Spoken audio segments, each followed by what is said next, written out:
சுண்டைக்காய் குழம்பு கேட்டிங்களப்பா.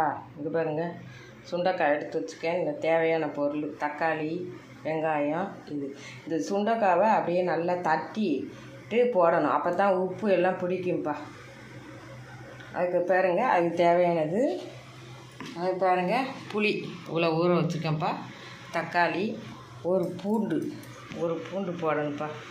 சுண்டை வத்த குழம்புக்கு, சுண்டைக்காய் குழம்புக்கு. அப்புறம் தாளிக்கும்போது காமிக்கிப்பா.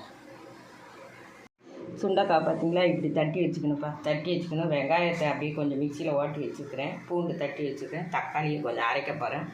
புளியை கரைச்சி வச்சுக்கோப்பா. அப்புறம் கொட்டி வச்சுட்டு குழம்பு சொல்கிறேன்ப்பா. அதுக்கு தேவையான பொருள் இங்கே பாருங்கள், கொஞ்சோண்டு உளுந்து, அதுக்கப்புறம் கடுகுப்பா, கடுகு, அதுக்கப்புறம் பாருங்கள் வெந்தயம் போட்டு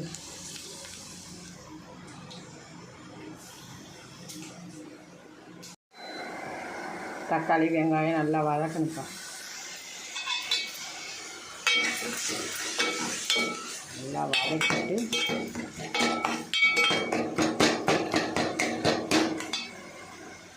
சுண்டைக்காய் போட்டாச்சுப்பா. சுண்டைக்காய் போட்டு நல்லா வதக்கணும். வதக்கிட்டு புளி மிளகாத்தூள் போடும்போது சரி வச்சுக்கோம் பார்ப்பா. மிளகாத்தூள் கொஞ்சம் உப்பு, இது தேவையானது போட்டு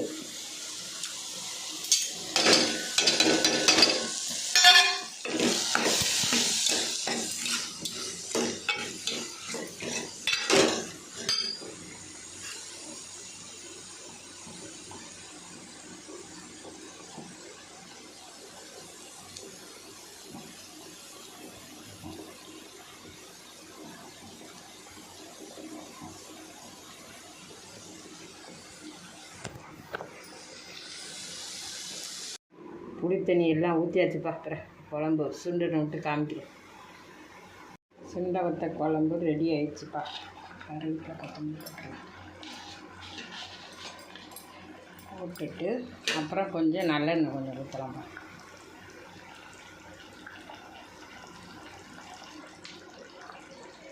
ஊற்றிட்டு 5 நிமிஷம் கொதிச்சோடனே அப்படியே இறக்கிடலாம்ப்பா.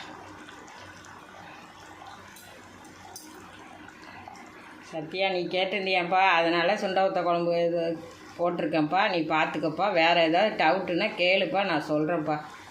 தான்ப்பா.